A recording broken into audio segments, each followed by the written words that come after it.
In diesem Video nehmen wir euch mit auf unseren kleinen Umweg durch Paraguay. Auf dem Weg dorthin springt plötzlich die Fahrerscheibe und stellt uns vor Herausforderungen. Doch Paraguay überrascht uns gleich in mehreren Aspekten sehr positiv. Schön, dass ihr wieder mit dabei seid.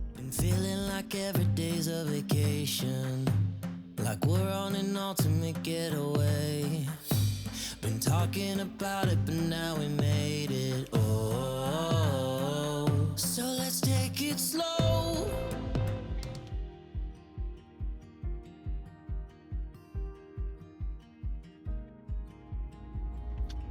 Uns ist gerade die Scheibe geplatzt.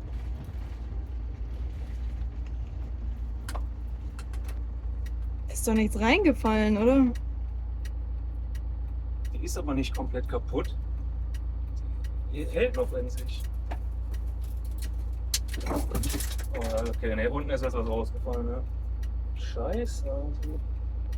Kriegst du es noch hoch statt runter? Nein, der ist ja unten was runtergefallen.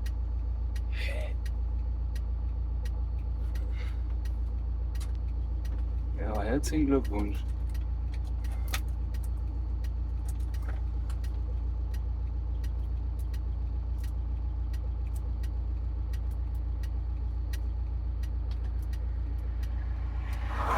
Wie zur Hölle ist das passiert?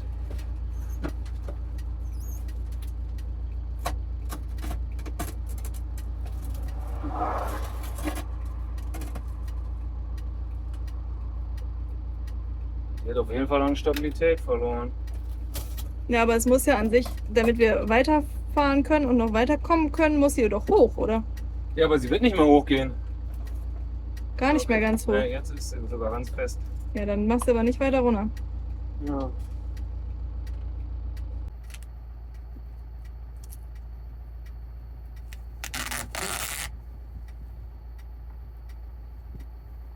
Ja, wie das passiert ist, ist uns auch noch nicht so ganz klar. Auf der Seite ist eigentlich Schatten, also Hitze kann es nicht unbedingt gewesen sein. Ist nichts gegengeflogen, einfach so kaputt gegangen. Wir haben es jetzt mal hier so getaped, damit es noch hält. Und ja, unser Schlafplatz ist eine halbe Stunde und dann werden wir mal recherchieren, wo wir eine neue Scheibe herkriegen. Wir haben gerade mal getankt und unsere Pläne überarbeitet aufgrund der defekten Scheibe. Eigentlich hätten wir bis zu unserem nächsten Hauptziel, was nämlich Paraguay ist, noch 2 Tage eingeplant zu fahren. Aber wir fahren jetzt heute mal noch 1,5 Stunden länger. Es ist schon wie viel? 17:50 Uhr. Eigentlich gucken wir ja immer, dass wir spätestens so 2 Stunden oder eigentlich eher so um 16 Uhr am Campground sind. Das werden wir aufgrund der defekten Scheibe mal über den Haufen werfen. Wir hoffen ja, dass noch was kaputt geht. Und deswegen fahren wir jetzt heute noch ein bisschen länger, damit wir morgen möglichst schon nach Paraguay kommen, weil, so wie es aussieht, haben wir sogar schon eine neue Scheibe da. Das Fahrzeug gibt es ja einige Male, allerdings mit dem tieferen Fahrerhaus, aber die Scheibe ist meines Wissens gleich. Demzufolge hoffen wir, dass die Scheibe passt und dass wir dann im Prinzip nur ein paar Tage ohne Scheibe hier sind. Es ist 19 Uhr und wir sind an unserem Schlafplatz angekommen. Sieht eigentlich ganz cool aus. So ein kleiner Park. Kostet 3000 argentinische Pesos pro Person. Und es gibt sogar da hinten Duschen.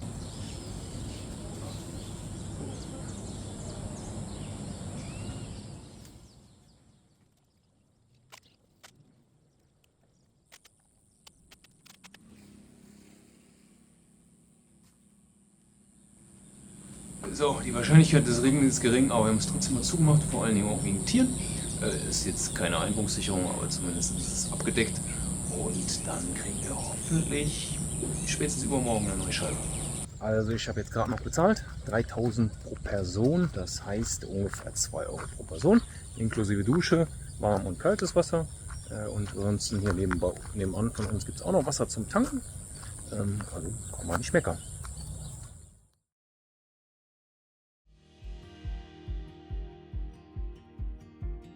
Wir fahren schon wieder seit 5 Stunden und es hat einfach wirklich gestern Abend um 11:30 angefangen zu regnen und die ganze Nacht durchgeregnet. Also das war nicht so angenehm, weil es waren nämlich 32 Grad noch im Camper, als wir schlafen gegangen sind.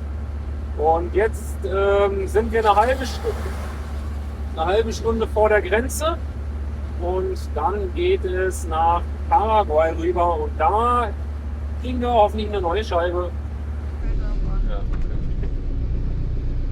Buenas, retorno? ¿Sí?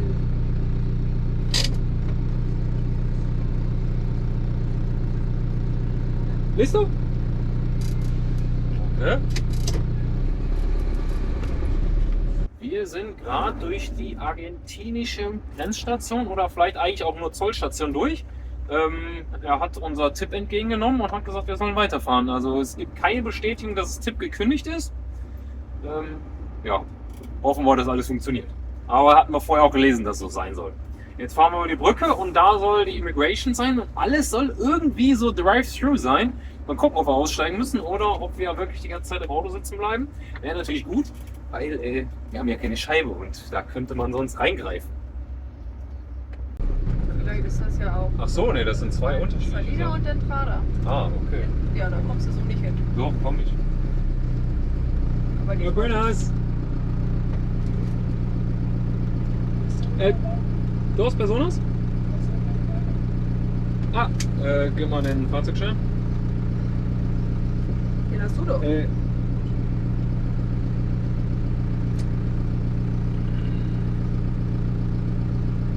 Dass man aber dann hier das Tipp nicht abgeben muss, ist ja schon komisch. Ne? Gut, weil die nicht der Zoll sind. Ja, wollte jetzt aber trotzdem den Fahrzeugschein haben. Also das war jetzt bisher tatsächlich alles Drive-Thru. Die Ausreise aus Argentinien und Einreise nach Paraguay war einfach an 2 verschiedenen Fenstern im Container. Das war sehr lustig, weil es so tief war und wir unser Fenster ja nicht runterkriegen und das ja abgeklebt ist. Aber ein bisschen spannend, aber es hat geklappt. Und jetzt ist Martin gerade in einem anderen Container, um das Tipp zu machen. Er hat gerade hier aus der Fahrradtür raus und die Tür zugeworfen und da hat es erstmal schön ja, die Glasscherben ein bisschen runtergebracht. Das hat ordentlich geklärt. Ja, aber fürs Tipp braucht er mich ja nicht, das ist ganz gut, weil ja, wir können es ja nicht zumachen, das Fenster steht ja offen. Deshalb bin ich jetzt erstmal im Auto geblieben und warte darauf, dass Martin dann gleich wiederkommt. Welcome to Paraguay. Es hat 25 Minuten in Summe gedauert. Ja, also nachdem wir die Immigration aus dem Auto erledigen konnten, musste ich dann noch einmal aussteigen und mit einem Typen vom Zoll in so einen Container gehen. Da hat er das von Hand das Tipp erstellt und hat uns 30 Tage gegeben. Ich habe gesagt, wir bleiben 2 Wochen. Wir bleiben wahrscheinlich noch nicht mal eine Woche, aber gut. Haben wir auf jeden Fall genug Zeit. Ging auch super schnell. Er wollte nicht ins Auto gucken. Und ja, jetzt sind wir in Paraguay und müssen mal wieder die Standarddinger erledigen. Tanken. Gut, das muss man nicht immer im neuen Land, machen wir meistens vorher. Aber Geld holen, bisschen was einkaufen und dann fahren wir zum Campground. Und dann war es das, glaube ich, auch für heute. Es wird getankt.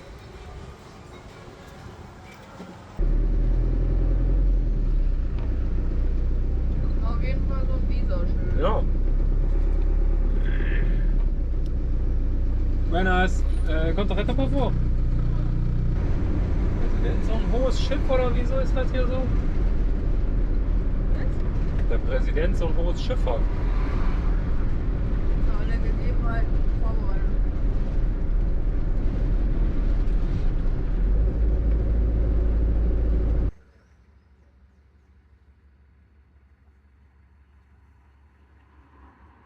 Ja, also der Teilehändler hatte tatsächlich eine passende Scheibe. Jetzt müssen wir die nur noch 10 Minuten transportieren.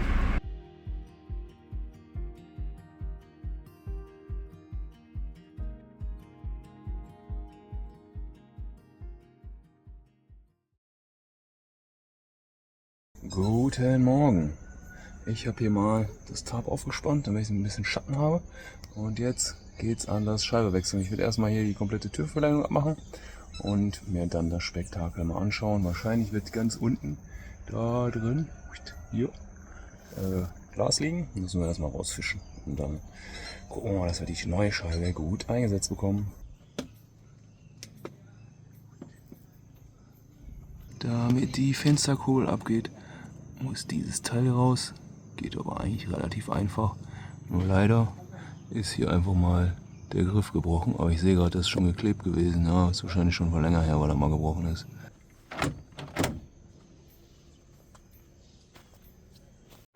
Da sieht man schon mal einen Teil der Scheibe. Und der Rest dürfte irgendwo hier unten dran sein. Aber ich glaube, man sieht es nicht so gut.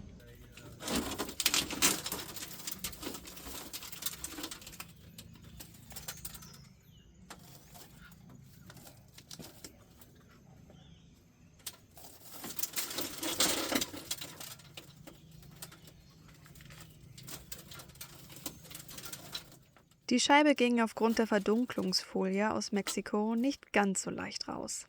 Aber diese Folie hat die Scheibe auch vor dem kompletten Zersplittern bewahrt, sodass wir zumindest noch eine halbe Scheibe hatten. Beim nächsten Mal würde Martin die Folie vor dem Rausheben der Scheibe einschneiden, damit sie in 2 Teile zerfällt. Da ist es. Also so ganz weiß ich auch nicht, wie es funktioniert, aber es muss auf jeden Fall erstmal diese Schiene hier raus. Ja, nicht die, sondern die da. Also dieses Profil hier, was einmal komplett rumgeht. Im Rahmen ist das da mit kleinen Schrauben verschraubt. Und dann haben wir nochmal da eine Schraube und ich glaube die auch. Und dann müsste die Schiene rausgehen. Das Profil ist draußen, das war einfach. Ich glaube, rein wird schwer. Jetzt müssen wir eigentlich erstmal alles sauber machen. Und vor allen Dingen hier die Fensterheberschiene irgendwie rauskriegen. Und die Schiene vom Fenster hier war ich auch raus. Da ist ein Ultragummi drin. Der muss eigentlich jetzt mal raus, damit das Glas da rauskommt. Aber das wird nicht so einfach.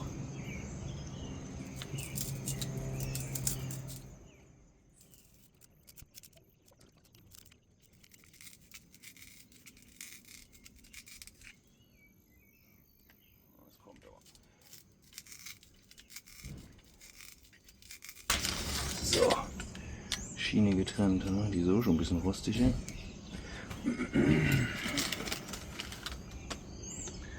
Jetzt ist hier noch ultra viel Glas drin. Müssen wir auf jeden Fall richtig sauber machen.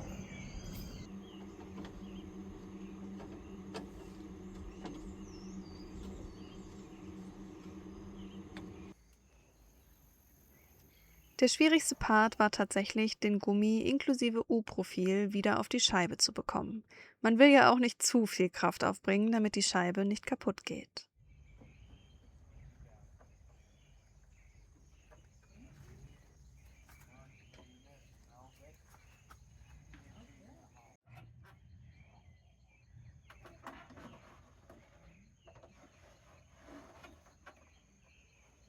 Die Führung muss weiter nach rechts, weil sie sonst hier auf der Seite an der Schiene reibt. Hoffentlich kriegen wir das im eingebauten Zustand hin. Jetzt muss die Scheibe nochmal raus.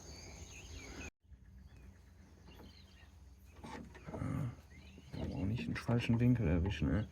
Jetzt springt die Scheibe. Also es bewegt sich ein bisschen.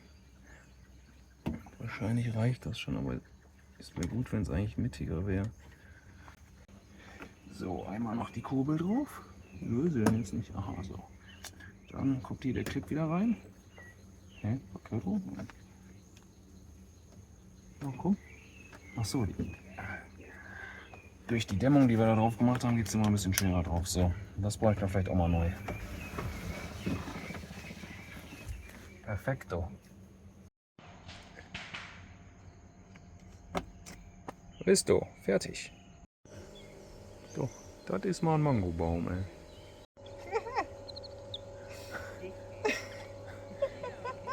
Wird man denn wieder los, oder?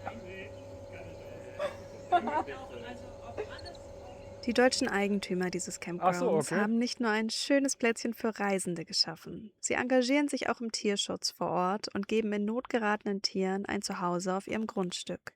So wie zum Beispiel auch diesem jungen Äffchen, was sehr nähebedürftig ist und auch ein bisschen frech. Jessie hat einen neuen Freund. Ich weiß nicht, was ich mache.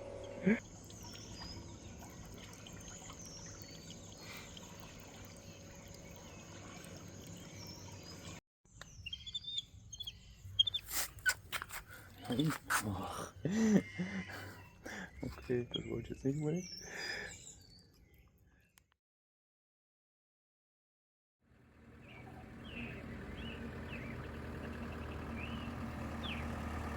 Für uns geht es weiter zu einem besonderen Treffen. Wir besuchen einen ehemaligen Kollegen von Martin, der mit seiner Familie nach Paraguay ausgewandert ist, um sich hier einem sozialen Herzensprojekt zu widmen. Klaus und seine Frau Helena zeigen uns die schöne Gegend, in der sie jetzt leben, und geben uns auch Einblicke in die wichtigste Industrie hier, die Ziegelbrennerei. Diese ist in dieser Region Paraguays sehr wichtig und für uns ist es sehr interessant, hier vor Ort solche Einblicke zu erhalten. Noch mehr berührt uns allerdings zu erleben, was Klaus und Helena mit ihrem Team hier geschaffen haben, in diesem Kinderheim für misshandelte Mädchen. Hallo, ich bin Klaus Hübke und ich habe hier Martin und Jesse empfangen in Tobati, Paraguay. Wir sind hier auf dem Gelände von Surufugio, einem Kinderheim, was hier für Mädels da sind, die missbraucht wurden, die aus unterschiedlichen Gründen nicht mehr in ihren Familien sein können. Die Kinder kommen zu uns, die kommen per Gerichtsbeschluss hierher und wir versuchen denen wieder den Einstieg ins normale Leben zu ermöglichen. Die werden hier psychologisch betreut, seelsorgerisch betreut, medizinisch. Die bekommen hier alles, was sie zum Leben brauchen, ein Dach, Essen, Bildung. Die kriegen hier Musikunterricht bei uns. Die lernen sogar Deutsch und Englisch. Und wir versuchen, denen alles Mögliche zu geben, dass sie eine bessere Zukunft haben, dass sie das Böse, das Schlechte, was sie vorher erlebt haben, hinter sich lassen können, dass sie aus dieser Spirale der Gewalt, des Missbrauchs ausbrechen können und für sich eine neue und schöne Zukunft aufbauen können. Wir sind zurück von unserem Besuch bei Klaus und Helena und der Familie und ja, ich bin immer noch ganz angetan und finde das einfach unfassbar bewundernswert, was sie da auf die Beine gestellt haben, was sie alles für die Mädels tun, was sie für Ideen haben, um das weiterzuentwickeln, um den Mädels da ja, einfach ein gutes Leben, eine gute Zukunft ja, wiederherstellen zu können und für sie zu sorgen und ihnen zu Hause zu geben. Also ja, wirklich sehr inspirierend, sehr beeindruckend und Wahnsinn, was sie hier in Paraguay machen. Also falls ihr mehr darüber erfahren wollt, gegebenenfalls auch spenden wollt, da freuen wir sich natürlich auch immer drüber, verlinken wir euch noch was in die Beschreibung, dass ihr einfach nochmal mehr Infos dazu bekommen könnt und euch da weiter zu informieren könnt.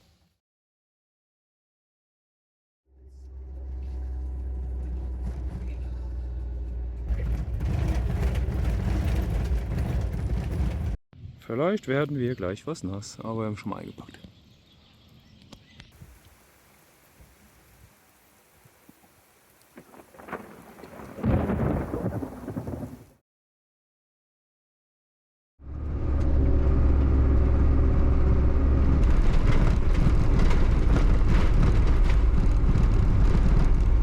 Zum ersten Mal auf unserer Reise sehen wir einen einheimischen Mercedes Vario Kastenwagen. Pritschen unseres Fahrzeugtyps sehen wir öfter mal, Kastenwagen bisher jedoch noch nie.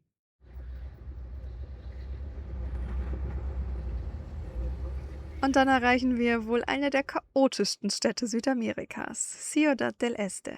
Bekannt ist diese vor allem wegen ihrer Freihandelszone. Direkt an der Grenze zu Brasilien gelegen, zieht sie täglich tausende Händler und Schnäppchenjäger an. In der sogenannten Zona Franca reihen sich Einkaufszentren, Elektronikläden und Marktstände dicht an dicht. Steuerfreie Waren, günstige Preise und ein Riesenangebot machen die Stadt zu einem der größten Handelsplätze des Kontinents und einem bunten, lauten und ja auch chaotischen Ort. Also es ist auf jeden Fall richtig crazy. Ich glaube, man kann einfach alles kaufen. Es wird ja auch das Kaufhaus Südamerikas genannt. Schon gesehen. Motorräder, richtig gute Fahrräder auch, Shimano, also schon krass.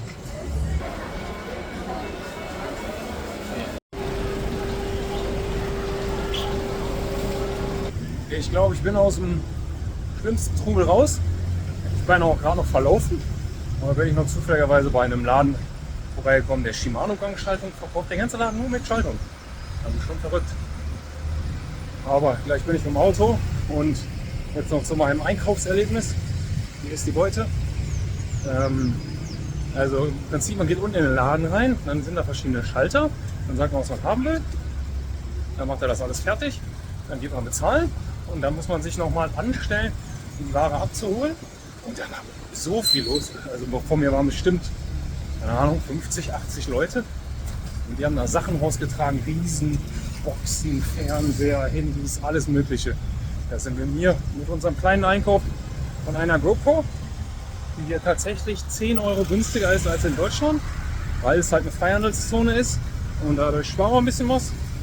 Und da unsere alte nicht mehr so gut ist und wir vor allen Dingen den Akku nicht mehr rausbekommen, weil der aufgequollen ist und die demzufolge bald kaputt gehen könnte, haben wir jetzt eine neue. Also irgendwie müssen wir morgen auch hier lang. Und hier ist ultra der Stau. Müssen wir mal gucken, wo wir da die beste Zeit erwischen, damit wir über die Grenze kommen. Morgen steht ja schon wieder die nächste Grenze an. Noch eine wichtige Info zum Einkaufen. Man konnte sogar einen Dollar bezahlen. Also wir haben im Prinzip da eigentlich mehr oder weniger alles akzeptiert. Da haben wir auch ein paar Dollar ausgegeben. Wir sind schon am nächsten Platz angekommen. Ist eigentlich gefühlt mittendrin in Ciudad del Este. Und Jesse klärt gerade, wo wir parken können. Und dann ist nämlich auch gleich der Eintritt mit drin. Hier fürs Ding. Müssen wir uns das Ticket nochmal zeigen? Oder? Das ist dann bitte aber auch witzig. Hola!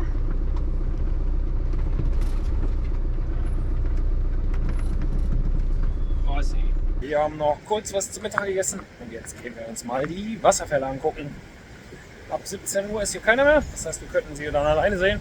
Wir gehen jetzt mal gucken und vielleicht später auch nochmal.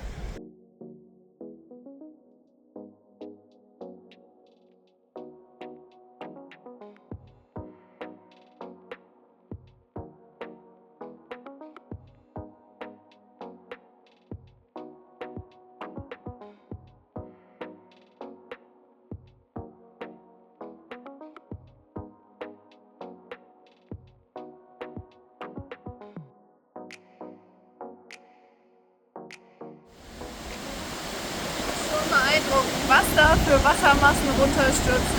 Ist auch ein bisschen feucht hier unten, aber ist auf jeden Fall richtig schön zu sehen.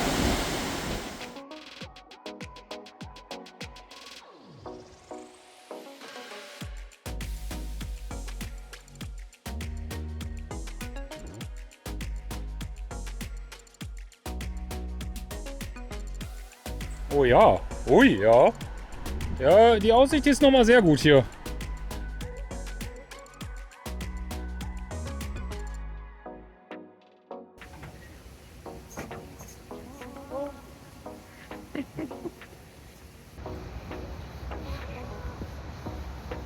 Oh, ist kaputt.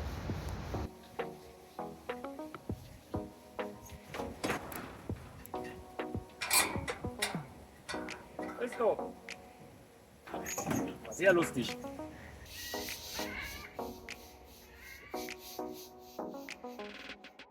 Nur wenige Kilometer vom Trubel von Ciudad del Este entfernt liegt dieses schöne Naturhighlight, der Salto del Monday. Mit einer Fallhöhe von rund 45 Metern und einer beeindruckenden Breite stürzte der Rio Monday in die Tiefe, umgeben von dichter grüner Vegetation.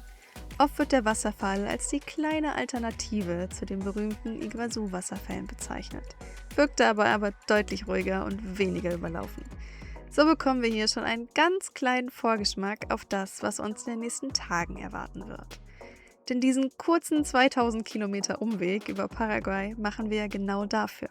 Wir wollen die Iguazu-Wasserfälle besuchen. Das seht ihr aber erst in der kommenden Woche, falls ihr mögt. Und bis dahin sagen wir Danke für all euren Support, ob per Like, Kommentar, Abo, Mitgliedschaft oder Spende in unsere Dieselkasse. Das unterstützt uns sehr und bedeutet uns viel. Also, dann bis nächste Woche.